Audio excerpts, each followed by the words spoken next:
புவி அடுக்குகள் எவ்வாறு உருவாகின்றன என்பது பற்றிய எனது ஜென் சேனலின் இன்றைய காணொளியை வரவேற்கிறோம்.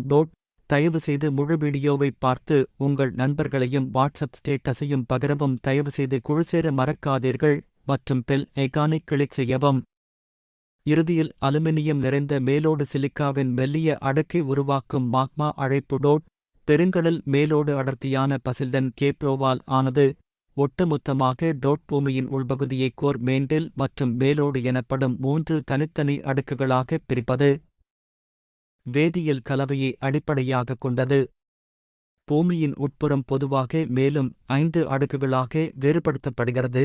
இயற்பியல் பண்புகளின் அடிப்படையில் உருவம் 2 பூமியின் மேற்பரப்பில் இருந்து தொடங்குகிறது. உட்புறம் பிரிக்கப்பட்டுள்ளது. லித்தோஸ்பியர், ஆஸ்தெனோஸ்பியர், மீசோஸ்பியர் வெளிப்புற மையத்தில் மற்றும் ஒரு மையத்தில். இறுதியில் மாக்மா உருவாகிறது. ஒரு மெல்லிய அடுக்கு சிலிக்கா முதல் அலுமினியம் நிறைந்த மேலோடு. கடல் மேலோடு அடர்த்தியான பாசில்டன் கேப்ரோவால் ஆனது. காண்டினென்டல் மேலோடு குறைந்த அடர்த்தி கொண்டது மற்றும் ஒட்டுமொத்தமாக ஒரு கிரானைட் கலவையைக் கொண்டுள்ளது. பூமியின் உட்புறத்தை 3 தனித்தனி அடுக்குகளாகப் பிரிக்கிறது. மைய மேண்டில் மற்றும் மேலோடு இரசாயன கலவையை அடிப்படையாகக் கொண்டது. பூமியின் உட்புறம் பொதுவாக மேலும் உள்ளது. இயற்பியல் பண்புகளின் அடிப்படையில் 5 அடுக்குகளாக பிரிக்கப்பட்டுள்ளது. படம் 2 பூமியின் மேற்பரப்பில் இருந்து தொடங்குகிறது. உட்புறம் லித்தோஸ்பியர், ஆஸ்தெனோஸ்பியர், மீசோஸ்பியர் வெளிப்புற மையமாகவும் ஒரு மையமாகவும் பிரிக்கப்பட்டுள்ளது. 2 வகையான புவியியல் வயது நிர்ணயங்கள்: உறவினர் வயது மற்றும் எண் வயது. 19ஆம் நூற்றாண்டின் முற்பகுதியில் பாறை அடுக்குகள் மற்றும் அவற்றில் உள்ள புதைப்படிவங்கள் ஆகியவை தொடர்புடைய வயதைக் கண்டறிய ஆய்வு செய்தன. 20ஆம் நூற்றாண்டில் கதிரியக்கச் சிதைவு விகிதம் பற்றி போதுமான தகவல்கள் குவிந்துள்ளன. வயது பாறைகள் மற்றும் புதைப்படிவங்கள் ரேடியோமெட்ரிக் வயது டேட்டிங் உறவினர் வயது டேட்டிங் வழிமுறைகள் மூலம் தீர்மானிக்க முடியும். ஆண்டுகளில் வயது தெரியாமல் சரியான வரிசையில் அல்லது ஒழுங்கில் நிகழ்வுகளை வைக்கவும். புவியியல் வரிசையை புரிந்துகொள்வது.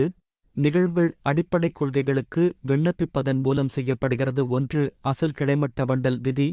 ஆறை அடுக்குகள் மற்றும் பெரிய எரிமலை ஓட்டம். நான் ஆரம்பத்தில் ஒரு கிடைமட்ட அல்லது கிட்டத்தட்ட கிடைமட்ட நோக்குநிலையில் டெபாசிட் செய்தேன். புவியீர்ப்பு விசையின் காரணமாக 4.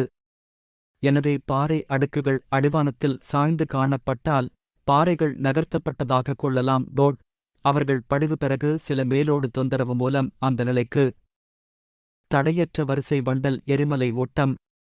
மேலே உள்ள அடுக்கு படம் 4 புள்ளிக்கு கீழே உள்ள அடுக்கை விட இளையது. பக்கவாட்டு தொடர்ச்சி வண்டல்களின் 3 விதி எரிமலை ஓட்டங்கள் பொதுவாக பக்கவாட்டாக தொடர்ச்சியாக இருக்கும். இல்லையெனில் அவை வழக்கமாக வெட்டப்படுகின்றன. தவறுகள்: அவை மெல்லியதாக அல்லது குறையும் வரை அல்லது ஒரு வகை வண்டல் பக்கவாட்டாக மற்றொன்றை படிவுகளாக குறுக்கிடும் வரை. கடல் படுகை சுற்றுச்சூழல்கள் குறுக்கு வெட்டு உறவுகளின் முழு விதியையும் மாற்றுகின்றன. ஏதேனும் ஒரு வண்டல் அல்லது எரிமலை குழம்பு பாய்கிறது. உடல் அல்லது அரிப்பு மேற்பரப்பு குறுக்கு வெட்டு அம்சத்தை விட பழமையானது. இருப்பினும் நிலநடுக்கவியலில் முன்னேற்றம் பூமி மற்றும் அதை உருவாக்கும் பல அடுக்குகள் பற்றி நிறைய கற்றுக்கொள்ள அனுமதித்துள்ளோம். ஒவ்வொரு அடுக்குக்கும் அதன் சொந்த பண்புகள் உள்ளன. நமது கிரகத்தின் பல முக்கிய செயல்முறைகளை பாதிக்கும் கலவை மற்றும் பண்புகள். அவை வெளிப்புறத்திலிருந்து ஒழுங்காக உள்ளன. மேலோட்டத்தின் உட்புறத்திற்கு மேலோட்டத்தின் வெளிப்புற மையப்பகுதி மற்றும் உள்மையப்பகுதி. அவற்றைப் பார்த்து அவை என்ன நடக்கிறது என்பதைப் பார்ப்போம். அனைத்து நிலப்பரப்பு கிரகங்கள். பூமியின் உட்புறம் வேறுபடுத்தப்பட்டுள்ளது. அதன் அர்த்தம் அது உட்புறம் அமைப்பு ஒரு வெங்காயத்தின் தோலை அடுக்கிய அடுக்குகளைக் கொண்டுள்ளது. அதன் வேதியியல் மற்றும் புவியியல் பண்புகள் மற்றும் வெப்பநிலை மற்றும் அழுத்தத்தில் பரந்த வேறுபாடுகள். சூரிய குடும்பம் உருவானது சுமார் 4.6 பில்லியன் ஆண்டுகள். சூரிய குடும்பம் உருவானதில் இருந்து பூமியின் கதை தொடங்குகிறது. முன்பு நெபுலா எனப்படும் வாயு மற்றும் தூசின் ஒரு பெரிய மேகம் அதன் ஈர்ப்பு விசைகளின் கீழ் சரிந்து பிறந்தது. அதன் மையத்தில் சூரியனைச் சுற்றியுள்ள பொருளின் மீதமுள்ள வட்டில் உள்ள கோள்களின் குவிப்பு. பிளானடிசிமல்ஸ் எனப்படும் இளம் சூரியனின் சிறிய உடல்கள் திரட்டல் செயல்முறையின் மூலம் உருவாகத் தொடங்கின. இந்த ஆரம்பகால கட்டுமான தொகுதிகள் மோதின. மற்றும் பூமியின் வேறுபாடு மற்றும் உருவாக்கம் அடுக்குகள் உட்பட பெரிய உடல்களை உருவாக்குகிறது. வளர்ச்சியடைந்தது. இது வேறுபாடு எனப்படும் செயல்முறைக்கு உட்பட்டது. இரும்பு மற்றும் நிக்கல் போன்ற கனமான பொருட்கள் மையத்தை நோக்கி மூழ்கின. அவற்றின் அதிக அடர்த்தி காரணமாக சிலிகேட்டுகள் போன்ற கோர்லேட்டர் பொருட்களை உருவாக்குவது மேற்பரப்பு நோக்கி உயர்ந்தது. பூமியின் மையத்தின் மேலோடு மற்றும் மேலோடு உருவாக்கம் முக்கியமாக இரும்பு மற்றும் நிக்கல் ஆகியவற்றால் ஆனது. இந்த அடர்த்தியான பொருட்கள் கிரகத்தின் மையத்தை நோக்கி இடம்பெயர்ந்தன. இந்த செயல்முறை வெப்ப பங்களிப்பை உருவாக்கியது. பூமியின் வெப்ப உற்பத்தியின் உள் வெப்பநிலை மற்றும் ஐசோடோப்புகளின் கதிரியக்கச் சிதைவு பூமியின் உட்புறத்தில் அதன் உருவாக்கத்தில் இருந்து எஞ்சிய வெப்பம் ஒரு முக்கிய பங்கைக் கொண்டுள்ளது. கிரகத்தின் உள் வெப்பநிலையை பராமரிக்கிறது. இந்த வெப்பமானது புவியியல் செயல்முறைகளை வெப்பச்சலனத்திற்கு தொடர்ந்து இயக்குகிறது. மையத்திற்கும் மேலோட்டத்திற்கும் இடையில் உள்ள மேலடுக்கு அரை திரவமானது மற்றும் புவியியல் நேர அளவீடுகளில் மெதுவாக நகரும் திறன் கொண்டது. டெக்டோனிக் தகடுகள் நகரும் மற்றும் பல்வேறு புவியியல்களுக்கு இட்டுச் செல்வதால் மையத்தில் இருந்து வெப்பத்தால் இயக்கப்படும் மேண்டில் உள்ள வெப்பச்சலன நீரோட்டங்கள் டெக்டோனிக் தட்டுகளின் உருவாக்கம் நிகழ்வுகள். லித்தோஸ்பியர் எனப்படும் பூமியின் வெளிப்புற ஓடு பிரிக்கப்பட்டுள்ளது. பல பெரிய மற்றும் சிறிய டெக்டோனிக் தகடுகளாக இந்த தட்டுகள் துணை போன்ற செயல்முறைகள் மூலம் தொடர்ந்து தொடர்பு கொள்கின்றன. மோதல் மற்றும் பரவுதல் கிரகத்தின் மேற்பரப்பு அம்சங்களை பாதிக்கிறது. கான்டினென்டல் டிரிப்ட் மற்றும் பிளேட் டெக்டோனிக்ஸ். ஆல்பிரட் வெஜனர் முன்மொழியப்பட்ட தட்டு டெக்டோனிக்ஸ் கோட்பாடு கண்டங்கள் நிலையானவை அல்ல, ஆனால் காலப்போக்கில் நகர்கின்றன என்று கூறுகிறது. டெக்டோனிக் தகடுகளின் இயக்கம் பூகம்பங்கள், எரிமலை செயல்பாடு மற்றும் மலைத்தொடர்களின் வடிவம் போன்ற நிகழ்வுகளை விளக்குகிறது. மேற்பரப்பு அரிப்பு மற்றும் வண்டல் காற்று, நீர் மற்றும் பனி போன்ற வெளிப்புற சக்திகள் தொடர்ந்து அரிக்கிறது. பூமியின் மேற்பரப்பு வண்டல் செயல்முறைகள் இந்த அரிக்கப்பட்ட பொருட்களை பல்வேறு இடங்களில் வைப்பதற்கு பங்களிக்கின்றன.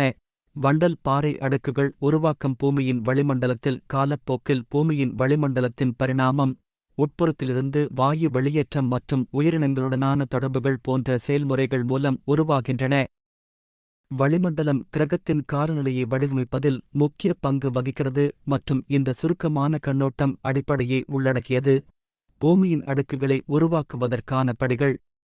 உங்களிடம் குறிப்பிட்ட கேள்விகள் இருந்தால் அல்லது ஒரு குறிப்பிட்ட அம்சம் இருந்தால் தயங்காமல் கேளுங்கள். இங்கே நீங்கள் ஆழமாக ஆராய விரும்புகிறீர்கள். ஆண்டுகளில் வயது தெரியாமல் சரியான வரிசையில் அல்லது ஒழுங்கில் நிகழ்வுகளை வைக்கவும். புவியியல் வரிசையை புரிந்துகொள்வது. நிகழ்வுகள் அடிப்படை கொள்கைகளுக்கு விண்ணப்பிப்பதன் மூலம் செய்யப்படுகிறது. 1. அசல் கிடைமட்ட வண்டல் விதி, ஆரை அடுக்குகள் மற்றும் பெரிய எரிமலை ஓட்டம். நான் ஆரம்பத்தில் ஒரு கிடைமட்ட அல்லது கிட்டத்தட்ட கிடைமட்ட நோக்குநிலையில் டெபாசிட் செய்தேன். புவியீர்ப்பு விசையின் காரணமாக 4. எனவே பாறை அடுக்குகள் அடிவானத்தில் சாய்ந்து காணப்பட்டால் பாறைகள் நகர்த்தப்பட்டதாக கொள்ளலாம். அவர்கள் படிவு பிறகு சில மேலோடு தொந்தரவு மூலம் அந்த நிலைக்கு. தடையற்ற வரிசை வண்டல் எரிமலை ஓட்டம். மேலே உள்ள அடுக்கு படம் 4 புள்ளிக்கு கீழே உள்ள அடுக்கை விட இளையது. பக்கவாட்டு தொடர்ச்சி வண்டல்களின் 3 விதி எரிமலை ஓட்டங்கள் பொதுவாக பக்கவாட்டாக தொடர்ச்சியாக இருக்கும். இல்லையெனில் அவை வழக்கமாக வெட்டப்படுகின்றன. தவறுகள். அவை மெல்லியதாக அல்லது குறையும் வரை அல்லது ஒரு வகை வண்டல் பக்கவாட்டாக மற்றொன்றை படிவுகளாக குறுக்கிடும் வரை